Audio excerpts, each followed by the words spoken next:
Hello दोस्तों, क्या हाल चाल है। आज 16 अक्टूबर और बुधवार का दिन है। इस वीडियो में बात करेंगे आज की कुछ मुख्य खबरों की। तो चलिए देख लेते हैं आज की फटाफट टॉप 25 न्यूज।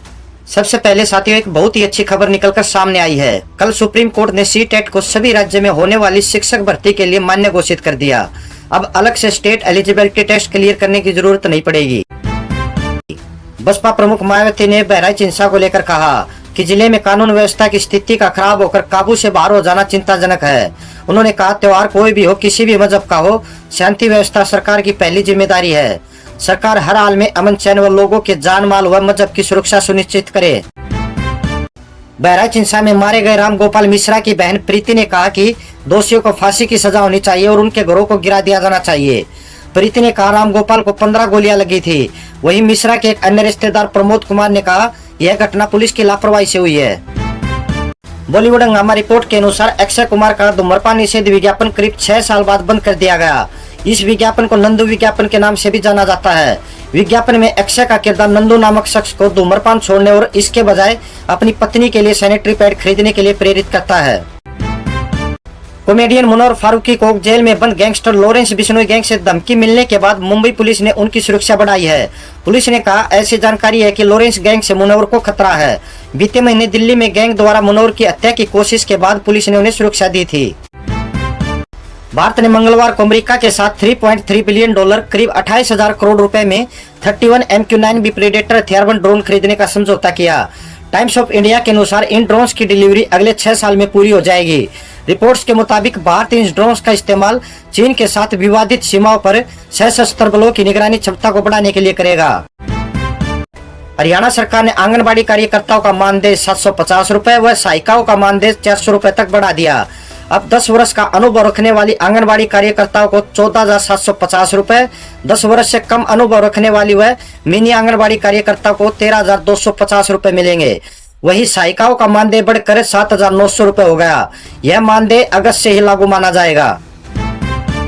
भारतीय कप्तान रोहित शर्मा ने जसप्रीत बुमराह को न्यूजीलैंड के खिलाफ 3 टेस्ट मैचों की सीरीज के लिए टीम का उप कप्तान नियुक्त किए जाने पर कहा, मैं उनके साथ काफी क्रिकेट खेल चुका हूं। वह खेल की बहुत अच्छी समझ रखते हैं। उन्होंने कहा, जब आप उनसे बात करते हैं तो वह खेल को समझते हैं। कर्नाटक के बेंगलुरु में एक 29 वर्षीय महिला ने 2 बेटियों की हत्या करने के बाद फांसी लगाकर खुदकुशी कर ली। इसके बाद शाम को काम से घर लौटे महिला के पति ने तीनों के शवों को देखकर खुद भी फांसी लगा ली। पुलिस इस घटना के पीछे पारिवारिक विवाद को वजह मानकर जांच में जुटी है। मनी कंट्रोल के मुताबिक जोमेटो के स्वामित्व वाले ब्लिंकिट ने अपने कई कर्मचारियों के नोटिस पीरियड की अवधि 0 से बढ़ाकर 2 माह कर दी। कंपनी ने बताया, जेप्टो और फ्लिपकार्ट जैसी कंपनियां ब्लिंकिट के कर्मचारियों को अपने यहाँ काम करने के लिए ज्यादा वेतन ऑफर कर रही है। इसे रोकने के लिए एक कदम उठाया गया। केडियानोमिक्स के फाउंडर सुशील केडिया ने कहा कि मार्केट में इस समय निफ्टी नशा है और बैंक निफ्टी भांग है। उन्होंने कहा कि ऐसे में अगर सुख और समृद्धि चाहिए तो इंडिविजुअल सेक्टर और स्टॉक्स पर फोकस करें। उन्होंने कहा कि अब रेलवे, सरकारी बैंक और डिफेंस शेयर फिर से नई तेजी की तैयारी में दिख रहे हैं। मध्य प्रदेश के जबलपुर में एक सॉफ्टवेयर इंजीनियर की चाकू मारकर हत्या कर दी गई। पुलिस के मुताबिक इंजीनियर ने अपने स्कूटर के पास 4 लोगों को शराब पीने से रोका था, जिसके बाद हुए झगड़े में आरोपियों ने पीड़ित के ऊपर चाकू से कई वार किए और मौके से फरार हो गए। पुलिस ने चारों आरोपियों को हिरासत में ले लिया है। दिल्ली के राजीव गांधी कैंसर संस्थान एवं अनुसंधान केंद्र में डॉक्टरों ने 7 घंटे की सर्जरी के बाद एक 64 वर्षीय मरीज के पैर से 3 किलोग्राम का ट्यूमर निकाला। डॉक्टर राजन अरोड़ा ने बताया कि मरीज को दूसरे अस्पताल में पैर काटने की सलाह दी गई थी, जिसके बाद उसे यहाँ लाया गया था। पूर्व केंद्रीय मंत्री व अभिनेत्री स्मृति ईरानी टीवी पर कमबैक करने वाली है और वह टीवी सीरियल अनुपमा में नजर आ सकती है। रिपोर्ट में बताया गया कि वह अनुपमा में कैमियो रोल करने वाली है, जिसे वह अभिनेत्री रूपाली गांगुली के साथ शूट करेगी। हालांकि उनके करियर के बारे में जानकारी गुप्त रखी गई है। जयपुर से अयोध्या पहुंचे एयर इंडिया के एक विमान में बम होने की सूचना मिलने से हड़कंप मच गया। बताया जा रहा है कि इस विमान में कुल 139 यात्री सवार थे, जिन्हें अयोध्या लैंड होते ही सुरक्षित बाहर निकाल लिया गया। फिलहाल CISF के जवानों ने विमान को अपने कब्जे में ले लिया है और सर्च ऑपरेशन जारी है। दिल्ली से शिकागो जा रही एयर इंडिया की फ्लाइट्स को मंगलवार को बम से उड़ाने की धमकी मिलने के बाद उसे कनाडा डाइवर्ट किया गया। यह धमकी सोशल मीडिया के जरिए भेजी गई थी। एयरलाइंस ने कहा कि निर्धारित सुरक्षा प्रोटोकॉल के अनुसार विमान और यात्रियों की फिर से जांच की जा रही है। एयरपोर्ट पर एजेंसियों को सक्रिय किया गया है। यूनिवर्सिटी कॉलेज लंदन के शोधकर्ताओं ने सर्विकल कैंसर का नया इलाज ढूंढ लिया है। डॉक्टरों ने बताया कि पिछले 25 साल में सर्विकल कैंसर के क्षेत्र में यह सबसे बड़ी उपलब्धि है। रिपोर्ट के मुताबिक कीमियोथेरेपी व रेडियोथेरेपी के जरिए होने वाले इस इलाज से सर्विकल कैंसर से जुड़ी मौतों का खतरा 40% तक घट सकता है। बिहार के सीतामढ़ी में एक 22 वर्षीय महिला ने एक साथ 4 बच्चों को जन्म दिया है। डॉक्टरों के अनुसार अल्ट्रासाउंड में 3 बच्चों का पता चला था, लेकिन ऑपरेशन के दौरान चौथे बच्चे का जन्म भी हुआ। इनमें एक लड़की व 3 लड़के हैं और सभी बच्चे व मां पूरी तरह से स्वस्थ हैं।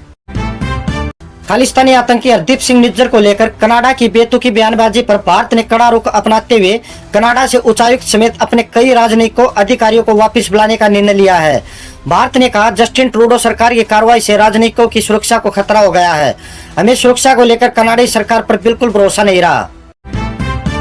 चुनाव आयोग ने मंगलवार को बताया कि सुरक्षा कारणों और नक्सल प्रभावित क्षेत्रों के कारण महाराष्ट्र की कुल 288 सीट की तुलना में कम सीट होने के बावजूद झारखंड की कुल 81 सीट पर 2 चरणों में, जबकि महाराष्ट्र में 1 चरण में विधानसभा चुनाव कराए जाएंगे। चुनाव आयोग ने कहा कि पिछली बार झारखंड में 5 चरणों में विधानसभा चुनाव हुए थे।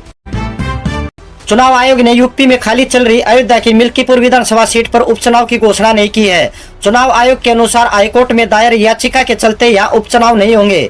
यहाँ से 2022 में चुनाव आने पर पूर्व बीजेपी विधायक बाबा गोरखनाथ ने चुनाव जीतने वाले समाजवादी पार्टी के अवधेश प्रसाद के निर्वाचन के खिलाफ याचिका दायर की थी। भारत सरकार ने कोचिन शिपयार्ड में ऑफर फॉर सेल के जरिए 5% तक हिस्सेदारी बेचने की घोषणा की है। इसके लिए 1540 रुपए प्रति शेयर का फ्लोर प्राइस तय किया गया है। कंपनी का ओएफएस गैर रिटेल निवेशकों के लिए 16 अक्टूबर को और रिटेल निवेशकों के लिए 17 अक्टूबर को खुलेगा। सरकार के पास 30 सितंबर तक कंपनी में 72.86% हिस्सेदारी थी। सरकार ने अस्थमा, ग्लूकोमा और अन्य बीमारियों में इस्तेमाल होने वाली 8 जरूरी दवाइयों की कीमतें 50% तक बढ़ा दी है। सरकार ने बताया कि दवा कंपनियों ने लागत बढ़ने के चलते दाम बढ़ाने की मांग की थी। सरकार के अनुसार कीमतें नहीं बढ़ाने से कुछ कंपनियां इन दवाइयों का उत्पादन बंद कर सकती थी, जिससे इनकी आपूर्ति घट जाती। चलिए भी देख लेते हैं नौकरी से संबंधित मुख्य खबरें। टाटा समूह के चेयरमैन एन चंद्रशेखरन ने मंगलवार को कहा कि उनका समूह अगले 5 वर्षों में सेमीकंडक्टर, इलेक्ट्रिक वाहन, बैटरी और संबंधित उद्योगों में विनिर्माण क्षेत्र में 5 लाख नौकरियां देगा। चंद्रशेखरन ने कहा कि यदि हम भारत विनिर्माण क्षेत्र में नौकरियां पैदा नहीं कर सकते तो हम विकसित राष्ट्र होने के लक्ष्य को हासिल नहीं कर सकते हैं। United India insurance limited company ने प्रशासनिक अधिकारियों के 200 पदों पर भर्ती निकाली है। इच्छुक व योग्य उम्मीदवार मंगलवार से इन पदों पर भर्ती के लिए आवेदन कर सकते हैं और आवेदन की आखिरी तारीख 5 नवंबर है। भर्ती के लिए आवेदन करने वाले उम्मीदवारों की न्यूनतम आयु 21 वर्ष और अधिकतम आयु 30 वर्ष होनी चाहिए। तो साथियों, डेली फटाफट न्यूज देखने के लिए आप हमारे चैनल को सब्सक्राइब कीजिए, वीडियो को लाइक कीजिए और ज्यादा से ज्यादा शेयर कीजिए। वीडियो देखने के लिए सभी साथियों का बहुत बहुत धन्यवाद। जय हिंद।